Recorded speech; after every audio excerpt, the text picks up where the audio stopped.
You're suing to gain access to the defendant's Wi-Fi passcode? Well, as far as I'm concerned, when she blasts her music and I hear it across the hallway, I have to be subjected to it. Well, he knocks on my door at all hours of the... All right, you're not going to believe this one.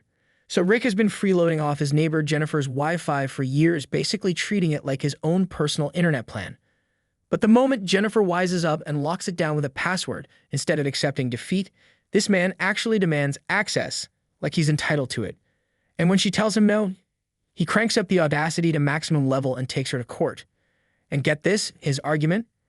If her loud music reaches my apartment, then her Wi-Fi should be free too. Sir, that is not how the internet works.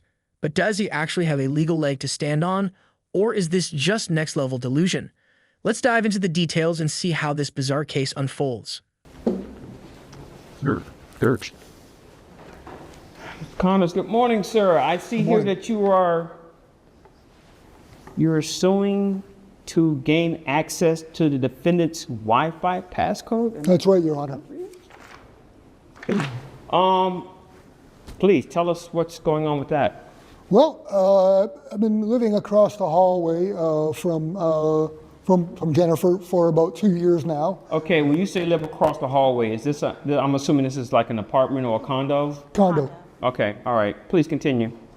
And I've been happily using her internet signal without any problems. And up until recently, I come to find out there was a password put on it, and I went across the hall to ask Jennifer nicely several times for the password, but she keeps on refusing. Okay, let me ask you. So you've been using her Wi-Fi passcode? No, how long? For how long? Wi-Fi for 2 years. For the past 2 years? Okay. Did she know that you were using her pass? I just thought she did because, you know, especially at the point where I asked for the password. But No, sir. What I'm asking you is prior to you asking for the password itself, the Wi-Fi password, did she have knowledge that you were using it? Did you tell her, oh, by the way, I'm going to be using your... I didn't say anything, no. You never said anything. Okay, let me ask you this. How did you know that it was her password, Wi-Fi password that you were using? I mean, her Wi-Fi that you were using, sir? The name of the network was Everett Wi-Fi. So, you know. And she lives across the hall and you put two and two together. Ma'am, were you aware that he was using your Wi-Fi? No, Your Honor. I only became aware that someone was using my Wi-Fi when the bill started going up exponentially. Okay. And when he came to you and says, I need your Wi-Fi password, how did you react or respond to that? I politely told him that I could not give that to him because it was getting too high and getting out of my price range. I started my bill at about $100 a month, which I thought was fairly reasonable. And then it skyrocketed to $150 a month. Okay. Mr. Khan, did she tell you about the cost of her Wi-Fi bill? Yes. Did you, since you wanted to use it, did you offer to maybe pay for it or pay a fraction of it? Did you, any of that?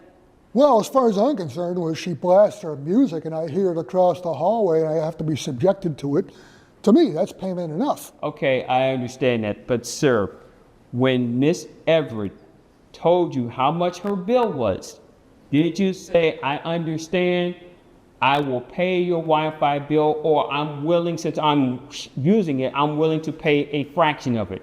That would be a yes or no question, sir. No. No, and why not?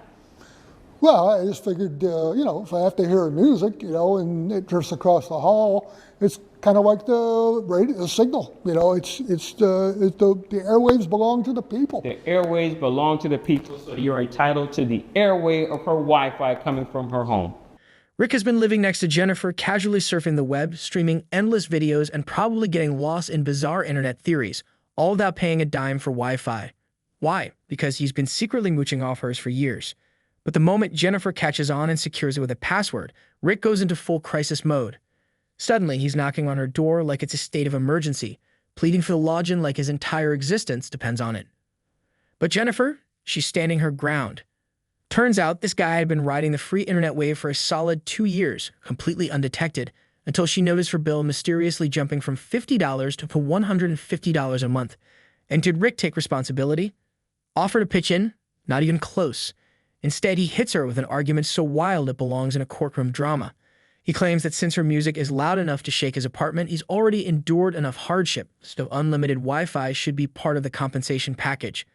And just when you think it couldn't get any more absurd, he throws in the classic, the airwaves belong to everyone. Sir, this is not a human rights issue. You just don't want to pay for your own internet. Okay, are you aware of the fact that in order for her music to work, that she probably has to use some type of electricity to operate whatever device she's using to to allow that music to play? Are you aware of that? Yes. Are you aware of the fact that there's probably that same electricity that's being used to put her Wi-Fi system into the waves, as you put it? Yes, Your Honor. Are you paying for the electricity inside of her home? No. So how are you entitled to anything that's coming from her residence if you're not paying for anything? I'm confused on that. Well, the radio signal from the router comes across the hallway. It's already there. But you're not paying for the electricity that allows her to use whatever system she's using to make that music possible. You're just benefiting from it. Well, I don't benefit from the music, but that's another story. Okay. Let me ask you this, ma'am. You said he came over and did he demand or something you said? Yes, Your Honor. I told him once, I said, I'm sorry, I cannot give you it. If you're not going to pay for my Wi-Fi, I cannot give you the passcode for it, which I thought was fairly reasonable.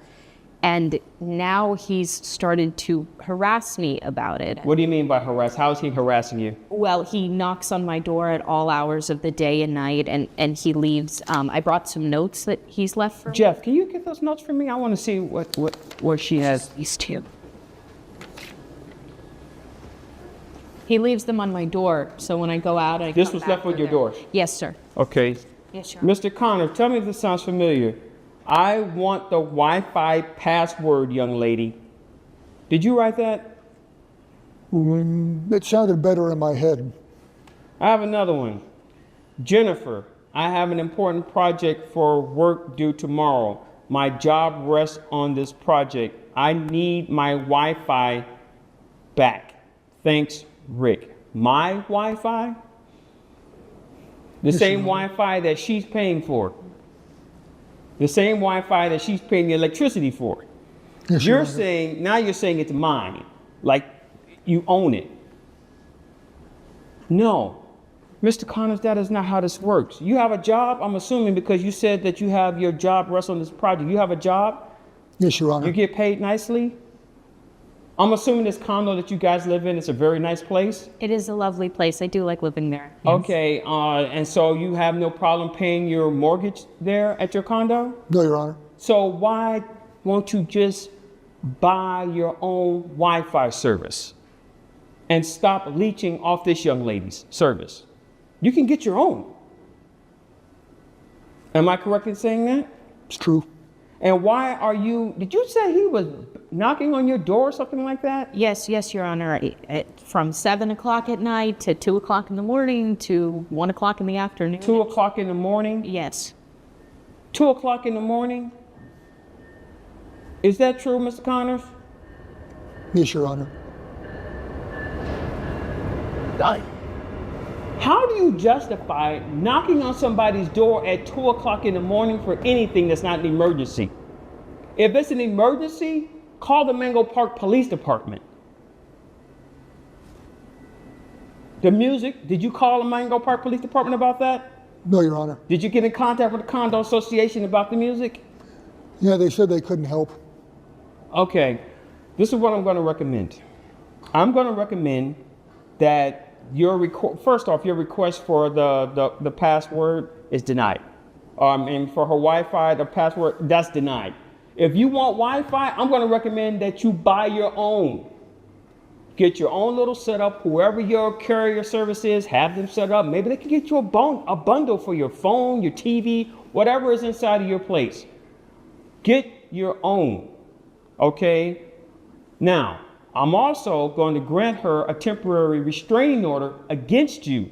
That means no more leaving notes on her door. That means no more knocking on her door, not at 7 o'clock in the morning, not at 1 o'clock in the afternoon, not at 2 o'clock at night. Am I making myself clear? If she tells me that she has been that restraining order has been violated in any form, shape, or fashion, I will have the Mango Park Police Department drag you in here, and we will have this conversation again. Am I making myself clear, sir? Yes, Your Honor. Good. Your case is dismissed. Have a nice day.